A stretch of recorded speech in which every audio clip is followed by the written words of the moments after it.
Javeria Sidiqque, thank you so much for taking time to talk to us here at the social newsroom. It's been 78 days, I guess, since the unfortunate incident that happened to your husband here in Kenya. Just to establish, where exactly are you? I'm a journalist as well. My name is Javeria Sidiqque, and I'm a wife of late journalist Arshad Sharif, who was killed in Kenya on 23rd October 2022. And let me tell you about Arshad as well, that he was a very famous journalist in Pakistan, and he was an investigative journalist and anchor. He was very popular, million of people following him on Twitter, Facebook, YouTube, and he was widely loved by the Pakistani people. And even still, more than 75 days passed, his grave is full of petals. People daily visit his grave and give him a tribute and respect. And other than his journalism, he was professional photographer by hobby as well, and I'm also a photographer by hobby. And we both are journalists, so we share mutual hobbies and interest. And like, life was a very good and normal till lots of cases registered against him in Pakistan. Like, he was a very fearless journalist now. So he did so many stories against the corruption of ruling elite and powerful quarters of Pakistan. So he was booked in 16 fake cases in Pakistan. So he left country in a hurry. First he went to Dubai, then he don't have much visas on his passport, so he come to your country.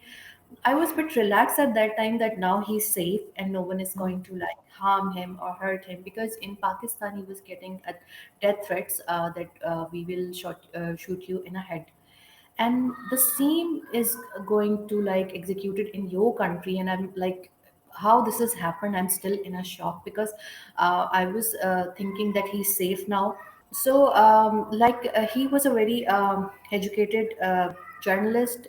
He did his masters from Ulster University, Ireland. Then he did journalism in English language as well. He was associated to foreign media, then in local media as well, and he was a prime time anchor. Uh, our life is like shattered, destroyed after this incident. uh, I still don't believe this, that this thing happened to us, and like he's gone. Every day I wait for him. I want him to come back, but when he come back to Pakistan, he was in coffin. So sorry, Javeria. So sorry about this.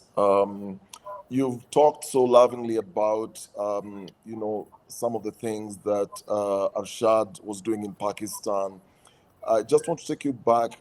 The two of you are journalists. Maybe just fill us in into the kind of man he was, how the two of you met, and in your professional career, how you both handled balancing, family time, husband and wife, and also your professional career, being an investigative journalist, and all that comes with it. You've talked about 16 cases that were booked in Pakistan, the death threats on his life. How did the two of you meet, and how did you manage balancing family and professional life? 11 years back we got married because we both were like a photographer as a by hobby. So that was the main link between our friendship or this marriage, and it was a love kind of arranged marriage, and we spent such a good time together. And he gave me so much editorial freedom in my work, and I also never interfere in his work. He was in like TV journalism, and I was into more print and digital journalism. I much focused towards his social media as well. I run his social media. I work with him as well, but my mostly work for his, like, from the work from home. And I give like maximum comfort and freedom to him as well. He was very workaholic. He loved to read books, and he loved to do photography. He loved to do hiking, but when it's come to work, he was very workaholic. Sometimes he only take a 4 hour nap or 5 hour nap. He was just focused toward work sometime. So I never interfere him in his work, and he never interfere me in my work as well. And he always celebrated my small achievement, because I'm a mid-career journalist, and he was like accomplished and a seasoned and a senior journalist of Pakistan. And in next month, it will be a 58th birthday coming of Arshad, but he's not, he's no more with us, but he's still alive in our memory. He was like, he do always investigative stories, and investigative stories was not my like cup of tea, or not my beat. So I never interfere in his work. But when we got married 11 years back, I since remember on those days we got threat from the same powerful quarters, because he was doing even the journalism at that kind of journalism at that time as well. So from day one he was fearless, and he was focused toward the people who are doing still corruption in Pakistan, and looting the resources of common people. And people are getting poor day by day, and ruling elite is getting richer day by day. So he was like, he hate corruption, and he always exposed corruption of ruling elite. And he was like, he was expert in multiple language. He was good at writing, he was good at speaking, and he was very handsome as well. So I cherish all those memories, but still I'm very hurt from the like government of Kenya and the judicial system as well, because I have written a letter to everyone, like your judicial commissions and your judiciary and your president William Ruto. I'm thinking to write letter to First Lady as well, and the Vice President Mr. Rati as well. And I have written to your Interior Ministry and Foreign Ministry as well, and no one is like giving me help in this regard to getting justice for my husband, because I need to know there like number of people, like hundred of people monthly visit your country. It's a beautiful country. I have heard that it's full of natural resources, it's full of flora fauna, they have lots of animals and safaris. Why only one particular person, my husband, is targeted by your police? And they openly like said this to all, that yes, we did it, and we did it by mistake. How they can kill someone, some human being who is loved by his family, his country, his wife? How they can kill someone by mistake? Why they have shot him in the head? It was so traumatic to see him like that in the mortuary and hospital. Even I can't able still to remove those images from my memory, those moments from the memory. I can't sleep, I can't eat, I can't drink anything because of this trauma, because I can't forget those bullet wounds on my husband's body. So I have to ask from your police why they have targeted my husband, because the threats he was getting in Pakistan, that we will assassinate you and we will uh, shoot you in a head. It will executed. How that is possible? It is executed in your country, in Kenya. So I need to know so many things, but there is no one who is cooperating with me in Kenya other I than mean, media.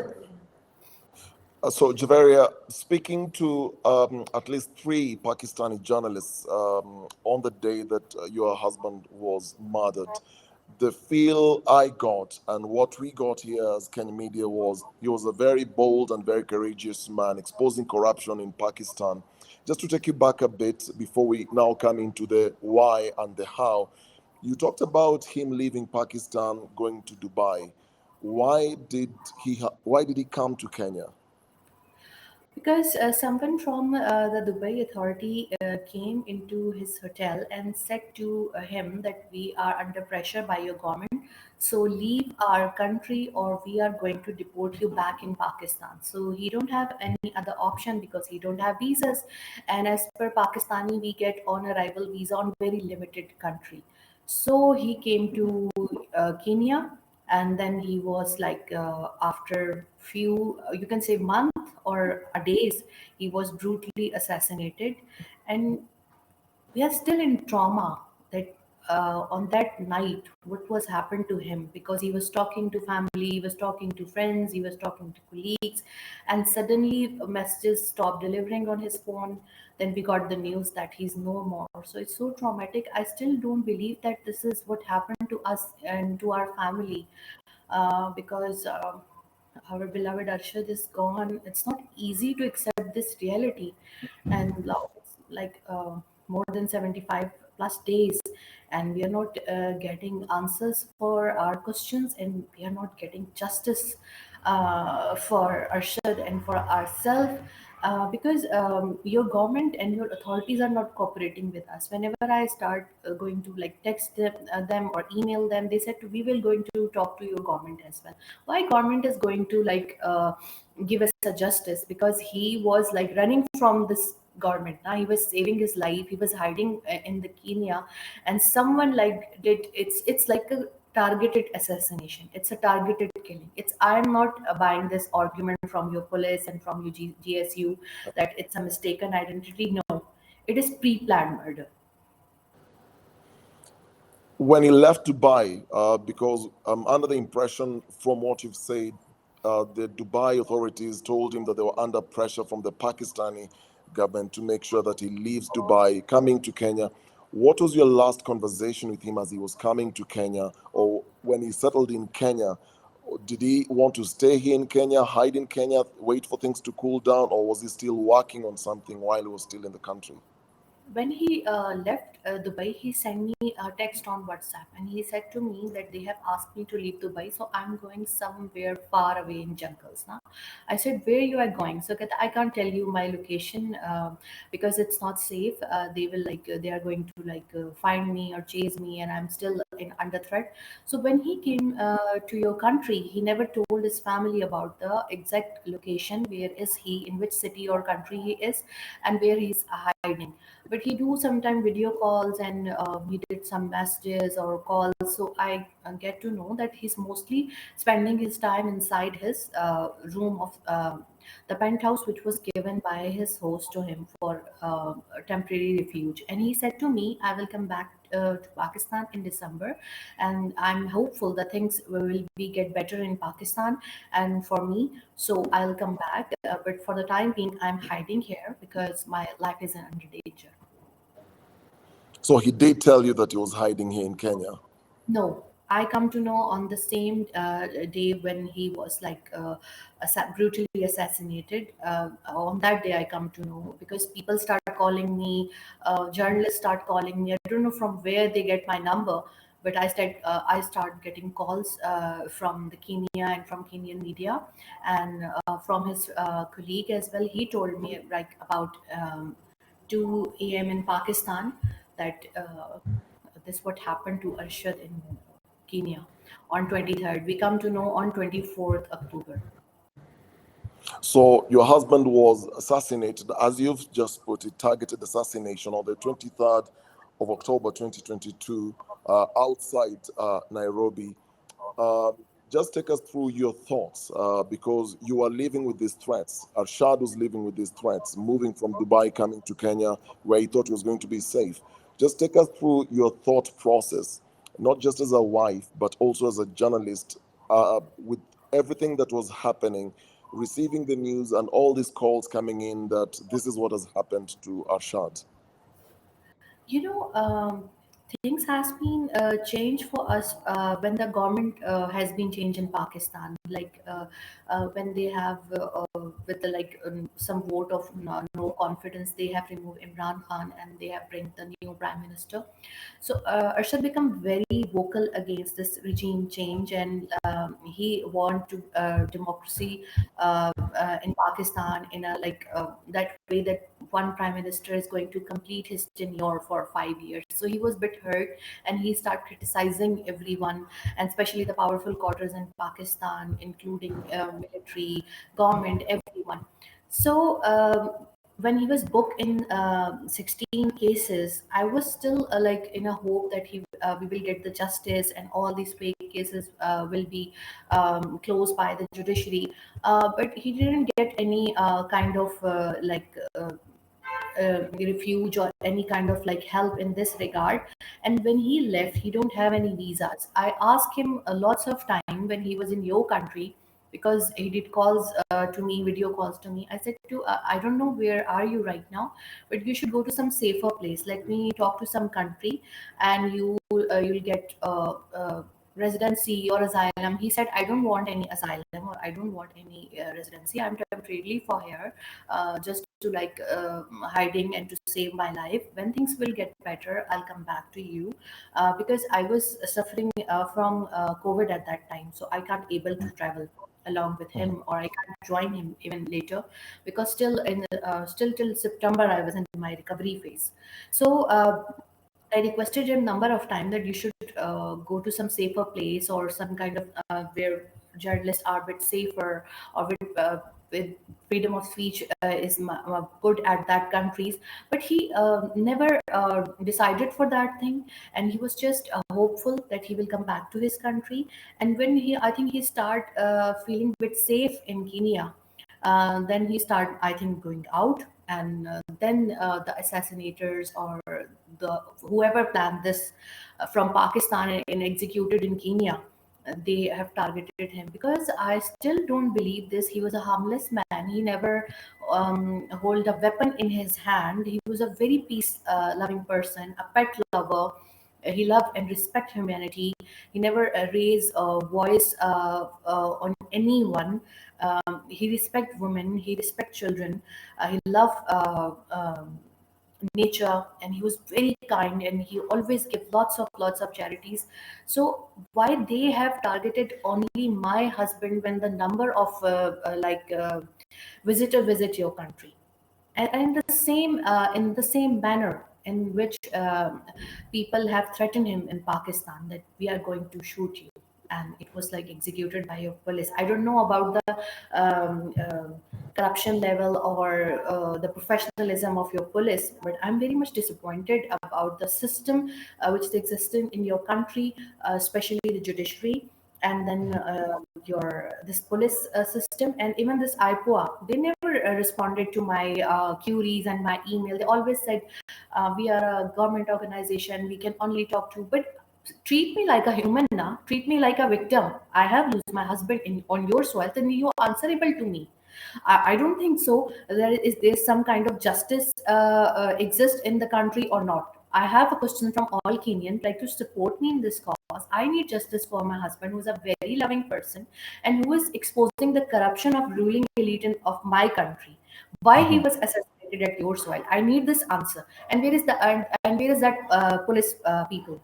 Where they are they in the custody of police? Are they in custody of IPOA when they are going into a prosecution?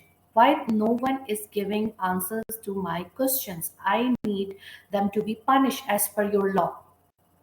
So, Javeria, since that incident happened, has the Kenyan government or any institution reached out to you officially to tell you what happened or the progress of the investigation?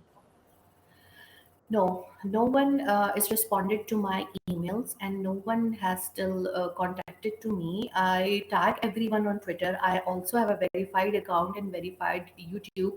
I tag them in my open letter. Then I have find out the emails of each and every concerned person of the police and GSU and the other Ministry of Interior, Defense, and this Foreign Office. Now I'm thinking to write to even First Lady of Kenya as well, and the Vice President as well, and even to opposition leader as well, that someone is going to be like answerable to me, because your police state has killed my husband, so they are responsible to give me justice now. And when they are going to prosecute them, and when they are going to punish them. So no one is, since after like this 78 days, no one has contacted me, and no one is even sent me a single letter or email about the this unfortunate incident, for like even condolences. They never send me a single line of message or email. So, Javeria, a day after this happened, the detectives and officers from the Pakistani intelligence service who visited Kenya to work with our local investigators to get to the bottom of what happened. You've said you've not had any official communication from the Kenyan side, but have you heard anything from the Pakistani side? Pakistani Supreme Court has taken the sumoto notice for this case, and this case is right now in Supreme Court. First, they have sent fact-finding mission to your country. Now they are sending a joint investigation team in your country to get like more evidence and more things. But um, someone in Pakistan planned this everything, and your police executed this thing in your on your soil. So there are two aspects of this merger, and there are two type of like people who are involved in this. So for me, when they will be in the when they will be behind the bars and they will get like punishment, whichever your law tell us about for such crimes, then I will get the justice when they all policemen will get punishment as per your law for this. Javier, just listening to you, you believe the planners of this were in Pakistan and the executors were in Kenya. You're talking about, justice. Do you feel you will ever get it? For Pakistan, I say no. For Kenya, if they believe on law, if they give justice to people who are victim in such kind of cases, then I'm hopeful that I will get justice and killers will be behind the bars soon. But if they practice same things like police and other departments do this in Pakistan, then I'm not hopeful from both countries. They will not give justice to us. It's a long, painful journey of fight for justice. But I know there is nothing, just darkness ahead. The two autopsy reports contradicting each other. The Kenyan side, the autopsy report coming from Pakistan indicated that Arshad was tortured before he was murdered. Just please share with us any more detail you might have from your end on You the two this is autopsy very reports. painful. The both reports have different findings, and I always think about one thing that I pray from Allah, God, that I wish he is not going. He was not tortured before his death. I feel so traumatic even to saw those images on TV because I didn't seen his hand in the in mortuary or in postmortem room. I just see the bullet wounds, and I was like shattered, and I was crying a lot. So I never met him like a journalist over there. I receive him like a wife, and it was very painful. So both have a contradiction in their reports, and everyone have their own perspective for this case, and everyone have their own killers and own beneficiary in this case, and no one is like ready to give me a justice for my husband who was brutally killed. And it was very traumatic to see him with all those bullet wounds. I don't know why they targeted innocent journalist on head, and not even head, but they fired bullet on his like upper back as well and lower back as well. I don't know what they got from this, but I think there is some kind of planning behind this, and it's a pre-planned murder. I mean, Javeria, sorry again for all the emotions and everything that you're going through in trying to find justice for your husband. I know you did an open letter to the president, as you mentioned earlier. In the event, and just in case is watching, or if he ever gets a chance to watch you now, what would you want the Kenyan president, William Ruto, to do for you? I have a request from a president of, I'm really sorry, that give justice to my family and put all those culprits behind the bars who killed my innocent, harmless husband in such a brutal manner, and give justice to me and my family. At least they should send us some kind of condolence message or some email to us. And I'm seeking for justice, and I'm looking towards him and his office to Punish all those culprits who are behind this assassination, the planners in Africa and the executors in Kenya. Okay, Javeria. What we can promise here at Summer Box and here at the social newsroom is we want to keep this story alive. We want to keep his memory alive. The sacrifices he made as an investigative journalist and being one, I know it's tough working in an environment where you are pursued by people and threats all around. I'm just wondering, and maybe this as we just wind up, are you getting any help from the Pakistani journalists? Are they pushing this story forward? Are they keeping the story alive? Few journalists from Pakistan, even from international community, even from your own country, Kenya, they always supported me in this cause, and even the social media people members were using this Facebook, Twitter, Instagram, and YouTube. They are keeping alive this issue, and they are supporting us. And a large number of member of public, they are also supporting us, and we'll try to get justice in this case.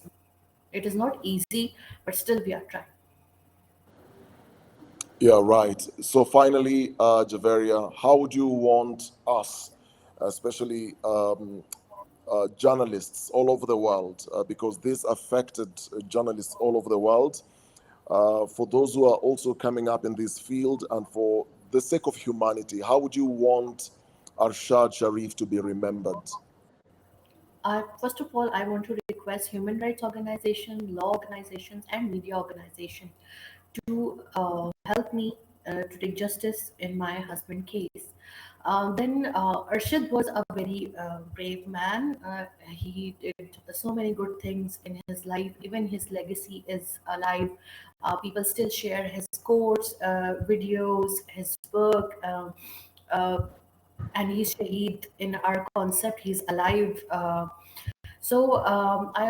request everyone to always hate corruption, always raise your voice against corruption, and always support the truth and the facts, and love your country. He loved his country till his last breath. He never take any asylum. He never take any residency. He wanted to come back to his own country, and he always says to me when we got married that hero dies young, and he died at very young age, and he left me. So it was his very famous quote. He always keeps saying that hero dies young. So in the fight of truth and the fight of against corruption, he left us, but his legacy is alive. Well, thank you so much, Javeria, for your time. Like you've just said, he's left a legacy. And from the Pakistani journalists that I've spoken to, he was an icon, he was a role model that many were emulating, and that those who still look up to the works that he did, the boldness, the courage in which he undertook his job and exposing corruption in government and the high places. His was a calling. That's what I've heard from my friends from Pakistan, that he died in his calling. So I just pray and hope that you will find this justice. Like you've said, it's a long journey, it's not easy, but we just pray and hope that you will find closure and you'll find this justice, whether it's from the Kenyan side or from the Pakistani side. But many thanks, and thank you so much for taking your time to talk to us. Thank you, Dennis. Thank you.